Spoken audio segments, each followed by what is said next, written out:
की जय। बोले परम पूज्य आचार्य गुरुवर श्री विनम्र सागर जी गुरुदेव की, आचार्य संघ की। ये बात सही है कि तीर्थंकर भगवान इस धरती पर जन्म लेते हैं,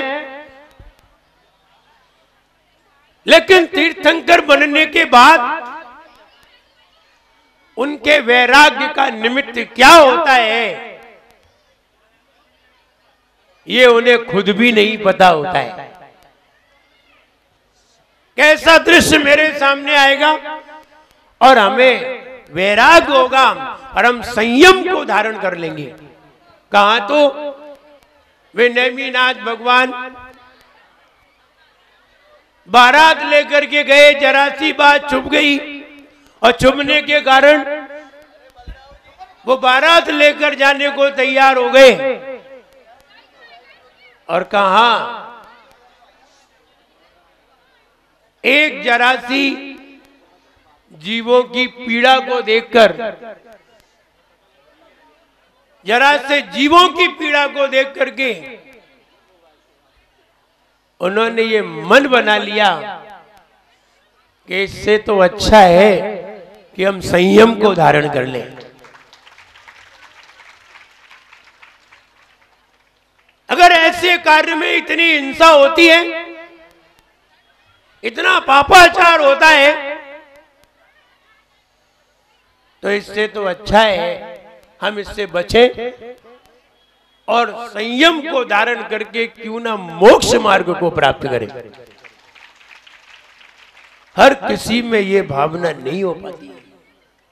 24 तीर्थंकर में एक नेमिनाथ भगवान ऐसे हुए जो बारात लेके गए और लौट आए, बाकी तो साथ में लेकर के आए, लौटे नहीं।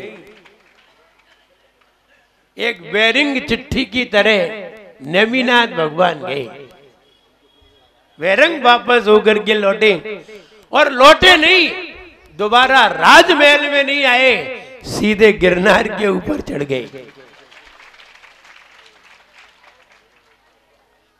तब इतनी छोटी गिरनार नहीं होगी, बहुत ऊंची होगी, अब वो छोटी हो गई। जैसे जैसे इंसान छोटे हुए वैसे वैसे वो भी छोटी हो गई। गिरनार पर्वत पे चढ़ गए। ऐसा दृश्य देखने के लिए बड़ी मुश्किल से प्राप्त होता है, बड़ी मुश्किल से प्राप्त होता है।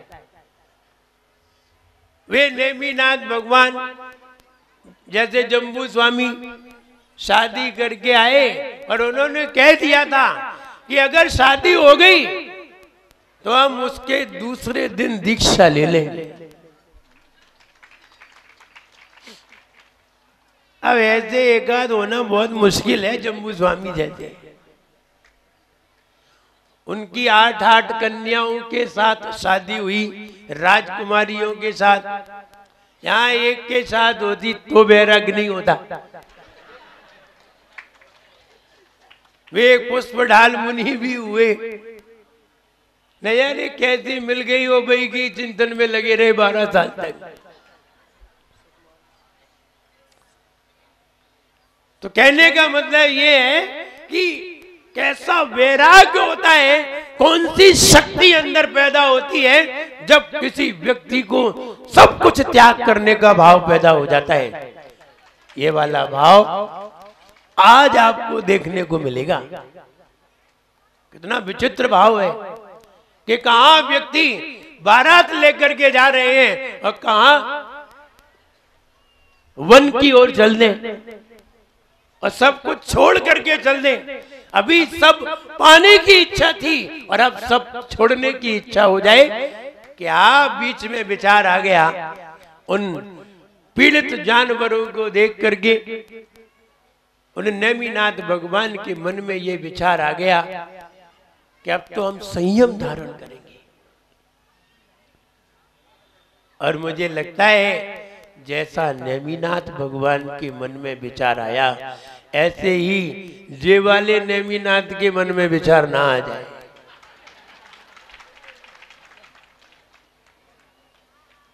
वे ओरिजिनल थे, जे कहीं ओरिजिनल ना हो जाए। वे राजुल थी जिन्होंने कहा अगर आप संयम को धारण करते हैं तो हम भी तुम्हारे साथ संयम को धारण करेंगे। अगर आप जन्म जरा मृत्यु को नाश करने के लिए तैयार हुए, जब नेमिनाथ भगवान की स्तुति आती है, राजी मतीम या प्रविहाय मोक्षे स्थितिम चकारा पुनराग माया, उसमें कहते हैं राजी मतीम या प्रविहाय मोक्षे, जिन्होंने राजी मती माने राजुल को छोड़ा। और कैसा छोड़ा? प्रविहाय मोक्षे, मोक्ष के लिए। राजुल को प्रविहाय माने ऐसा नहीं एक आध महीने के लिए छोड़ा हो, प्रविहाय हमेशा के लिए त्याग दिया। काय के लिए? पुनराग माया, हमारा पुनर्जन्म दोबारा जन्म इस धरती पर न हो।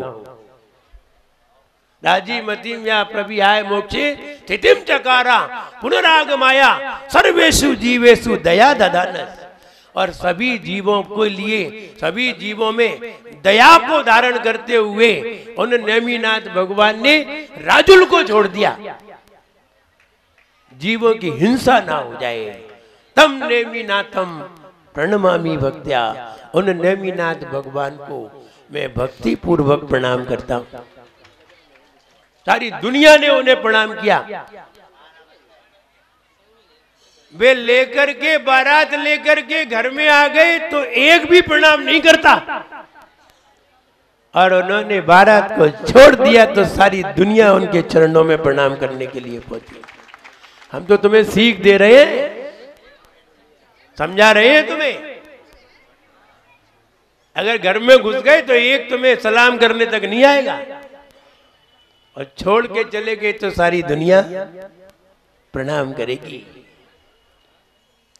बस ये दृश्य जब देख रहे थे, यद्यपि ये काल्पनिक दृश्य था, ओरिजिनल दृश्य नहीं था, लेकिन ओरिजिनल नजर आ रहा था, ओरिजिनल जैसा ही लग रहा था। राजुल बैठी हुई थी, गोद भराई चल रही थी, ऐसा ही तो होता।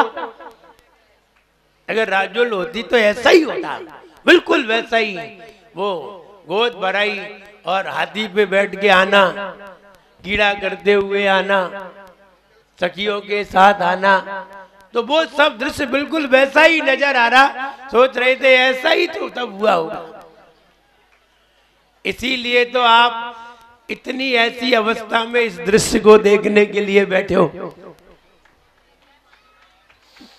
कि ये दृश्य देखने को मिलता ही कब है। सालों गुजर जाते हैं और ऐसे दृश्य देखने को नहीं मिलते। हाँ, आप कहेंगे कि हम मोबाइल पे अथवा टीवी पे देख लेंगे। अरे टीवी पे देखना अलग बात है और साक्षात देखना।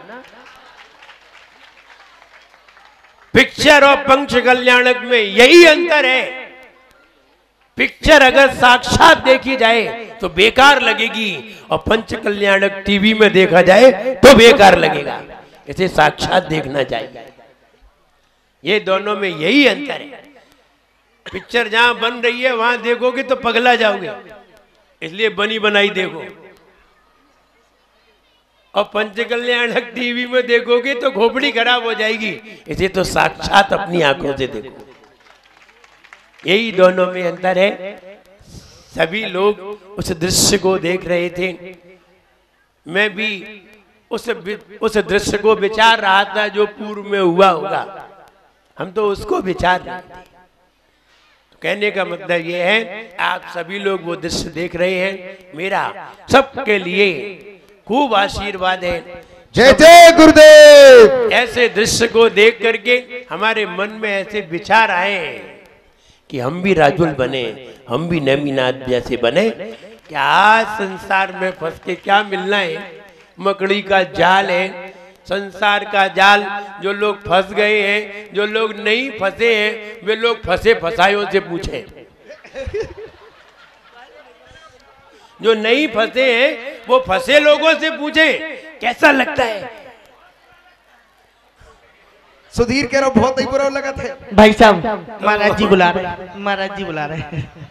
तो भैया बुरा लगा तो दीक्षा दिवस है आज। तो जब फंस जाते हैं तब कैसा लगता है, जब फंसा नहीं था तब इसे समझाया था, तब इसकी समझ में नहीं आया था, और अब समझ में आया। तो कहने का मतलब ये है कि हम ये अनुभव करें कि जब सामने वाला व्यक्ति संयम को धारण कर सकता है तो हम क्यों नहीं कर सकते। ये वाली बात कभी मेरे मन में आई थी जब आचार्य विराग सागर महाराज, यद्यपि हमारी उम्र और गुरुदेव की उम्र लगभग समकक्ष है, 5 महीने का फर्क है। जब आचार्य श्री विराग सागर जी महाराज मुनि अवस्था में भिंड आए थे 1988 में, तब एक बार जब वो पचासा के मंदिर के दर्शन करने के लिए गए और वहां से जब निकल रहे थे, लौट के आए, तो हम ऊपर छत पे खड़े हुए उन्हें देख रहे थे। तो हमने देखा इनकी भी उम्र अपनी ही जैसी है, जितनी हमारी उम्र है इतनी ही इनकी उम्र है। जब ये मुनि बन सकते हैं तो हम मुनि क्यों नहीं बन सकते, हमें कौन रोक सकता है। ये उन्हें देख करके मेरे मन में विचार अपने आप ही पैदा हुआ, और ध्यान रहे ऐसा ही विचार ये दृश्य देख करके हमारे मन में हो। जब ये राजुल संयम को धारण कर सकती है तो हम क्यों नहीं कर सकते, हम भी तो कर सकते हैं। क्या हम संसार में पिसने के लिए दुनिया में थोड़ी आए हैं, हम मरने के लिए थोड़ी आए हैं, हम वही झाड़ू पोंछा के लिए थोड़ी आए हैं। अरे हम भी तो संयम को धारण कर सकते हैं। ये स्वाभिमान सबके मन में पैदा होना चाहिए। उनके लिए कह रहा हूं जो फंसे नहीं है, और जो फंस गए हैं उनकी क्या कहें, वे भी विचार कर सकते हैं। और उन सबके लिए ये भाव आना चाहिए जो हमारे जीवन में संयम का भाव पैदा करे। मेरा सबके लिए खूब आशीर्वाद है, सब लोग खुश रहे, प्रसन्न रहे, और ऐसे दृश्य देख करके अपने जीवन को मंगलमय बनाए। और जब बोले महावीर भगवान की जरा श्री नेमीनाथ भगवान की जय। एक जरा श्री महावीर भगवान की जय। परम पूज्य आचार्य गुरुवर श्री विराग सागर जी गुरुदेव की जय। अहिंसा मई जैन धर्म की जय। परम पूज्य उत्तराचार्य 108 विनम्र सागर जी महाराज की, आचार्य संघ की नमोस्तु भगवान। अभी बताया जा रहा था श्रावक आहार दान दे और पूजन करे, और कर भी क्या सकता है। मंत्रों की सिद्धि कर नहीं सकता, जाप कर नहीं सकता, ध्यान करना उसके बस की नहीं है।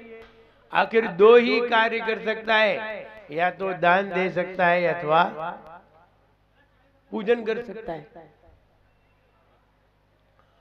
और 2 भी ना करे तो अपने आप को श्रावक न कहे। आदमी तो कहे लेकिन श्रावक न कहे, क्योंकि जो कुछ कहलाना है उसके लिए कुछ वैसा ही कार्य करना पड़ता है। नेतागिरी आती नहीं है, नेता कहने लगे कैसे कहे जाओगे। चुनाव कभी लड़ा नहीं और नेता कहने लगो, कैसे कहे जाओगे। इसलिए जो कार्य करते हो वही कहा जाएगा। लोग अभी महाराज बता रहे थे कि एक श्रावक था, पान में थोड़ा सा चूना ज्यादा लग गया। अब बोला कि ये चूना कहाँ लगाए, इतना सा चूना बचा है। तो उसने मंदिर की एक दरार में, मंदिर की दीवार की दरार में वो चूना भर दिया। यद्यपि चूना मंदिर के लिए नहीं लाया था, चूना तो खाने के लिए लाया था, लेकिन मंदिर की दरार में भर दिया। उस दरार के फल से देवों ने उसे अपने यहाँ स्थान दिया। आप मेरे यहाँ आइए, आपने इतना अच्छा कार्य किया है, एक मंदिर की दरार को भर दिया है। 2 प्रकार के लोग भी बता दिए। एक वो है जो मंदिर में चूना लगा के दीवार की दरार भर देते हैं, और एक वो है जो मंदिर को ही चूना लगा देते हैं। मंदिर की दरार नहीं भरते, मंदिर में दरार कर देते हैं। एक दरार भर देते हैं चूना लगा के, एक मंदिर को चूना लगा के दरार कर देते हैं। दोनों तरह के लोग पाए जाते हैं। ये अपनी अपनी भावनाओं का ही खेल है। जो मंदिर में इस तरह की भावना रखते हैं, अपनी अपनी भावनाओं का ही परिणाम। दान किसे कहते हैं?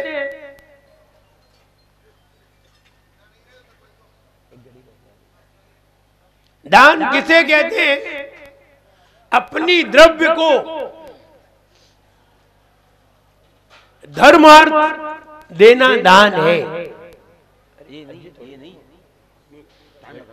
अपनी द्रव्य को धर्मार्थ, धर्म के लिए देना दान है। अपनी द्रव्य को, इसका मतलब ये नहीं है कि शरीर की वस्तु को देना दान है। ये डॉक्टर लोग रक्त देना भी दान कहने लगे, डॉक्टर लोग नेत्र देना भी दान कहने लगे। ये गलत है। ये तो कहीं दान का प्रकरण है ही नहीं, कहीं भी इसका उल्लेख नहीं है कि नेत्रों को दान दिया जाता है या शरीर के कोई अंग को दान दिया जाता है। अरे शरीर को नहीं दिया जाता, अन्य वस्तुओं का दान किया जाता है। जैसे आहार दान है, अन्य वस्तु का दान है, शरीर का दान नहीं होता। लोग शरीर के दान को भी दान कहने लगे। ये डॉक्टरों की बातें हैं, जाने किस किस को दान कहने लगे। कल कोई बाल कटवाएगा तो बाल को भी दान कहने लगेंगे। भैया ये दान नहीं है। जिससे धर्मार्थ कार्य हो, दूसरे का भी भला हो और अपना भी भला हो, उसे दान कहते हैं। फिर वो कुछ भी हो, वो कुछ भी हो। तो इसलिए मैं ये कहना चाहता हूं कि दान किसे कहते हैं? जिससे अपना भी हित हो, दूसरों का भी हित हो। किसका दान करना चाहिए? पर द्रव्य का दान करना चाहिए, जिस पे मेरा अधिकार है।